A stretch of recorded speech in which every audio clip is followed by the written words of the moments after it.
All right, so I'm really actually kind of super excited. I got to see a little brewery in Bastrop. We were traveling out for a wedding. Ended up getting a Bucky shirt. 4th of July still. Anyways, I've been seeing them on the area. It's a small area. It's developing. It's a really old town. It still has a lot of like the original square, things like that. It's still a little small and condensed, but it's a beautiful, quaint area. It's roughly about 30 minutes from here. So on the way back, I was able to drop by. It's the 602 brewery. It says 602 on Main is what it goes by. So I'm not sure how old it is. They started home brewing and now it blew up into that. They have a beautiful back patio area right to the side of it, an alleyway.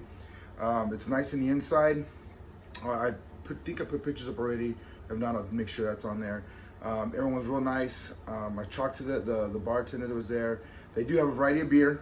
I did the growlers, the original growlers. It's about 14 bucks. See if it says for 2 of them. 32 ounces. So the glass is like $7, or it's like $6 for one, 7 for the other, and then tax it comes out to like $14. So I got 2 of their main selling ones. For my girlfriend, I got the Cassie blonde ale. So that's in here. They had different caps, so that's how I can remember. I just put a note out there because I'm sending this to them. Maybe they can find a way to label with a marker that can stay like paint marker or on the stickers. But other than that, I'm very happy. It's a nice amount. So let's take a look at this bad boy. Ooh, still fresh. So, see, give this a nice little pour. It's looking very light. Blondes are usually very balanced. You won't get too much hops, but you can play with the hops and create your own little recipes and stuff. It's pouring very nicely. I'm gonna give it a little bit of foam in there, not too much. Ooh, smells really good. Nice. Very, very beautiful multi body. It's really been like giving complexity. So you can put a variety of different grains to create your base, and then it goes from that, and then you put little hops just to balance it out. So that's very nice. God, that's why I'm doing this. It has a lot of extra flavors, not your average blonde. There's a couple I had of other beers, so this has definitely a good bold amount of malt, but the hops kicks in, but it's not like fighting it. Perfect blonde. So blonde, you're supposed to be able to catch both of them, but there's no domination of one or the other. But it has a lot more flavor going on. So this is yours, baby. I got it. And so I'm gonna hand this to her after, but I wanted to try it before she probably kills it all. She's enjoying it. So for any beer person that is more into lagers, hasn't really jumped out of ales, blonde is the way to go. But this one has a lot of flavors. This is where you spoil yourself and you understand why people go for craft beer. So 602 Cassie Blonde, phenomenal. I want to give it a third thumb. Really, it has a lot of flavor going on. It's almost like got a little fruitiness just because of the malt and the hops, and I just can't pin it down. And a guava, maybe.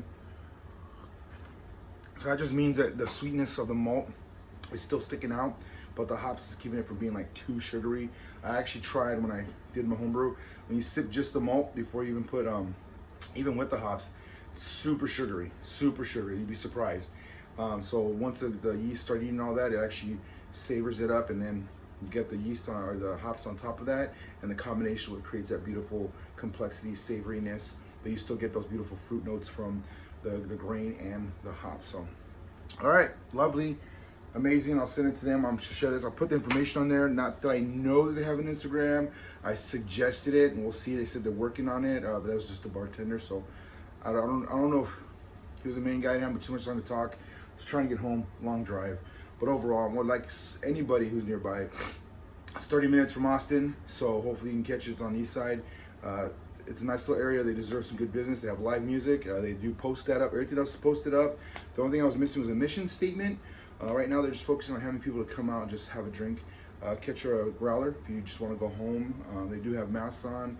They're being very sanitary, obviously, but it's very beautiful. 2 sides, lots of artwork. They got local art for sale, and they have live musicians and people that just do different things that come in and put on a show. So the patio is also gorgeous. So when the weather's right, you have plenty of seating outside. Don't have to worry. You can still see the main street, and you can see the alleyways like really nice and paved. So it's not like a beat up scary alley or anything. You can actually still see people walking by if there's any out right now. Right now there's not. So I imagine when it was bustling and thriving, it's a really nice area. There's also a lot of local businesses nearby. So hopefully I'll be able to make a day trip out of it. For now, thank you very much. This is the first time I'm excited, and that is some solid blonde ale. All right. Thank you. Be safe and do drink safe.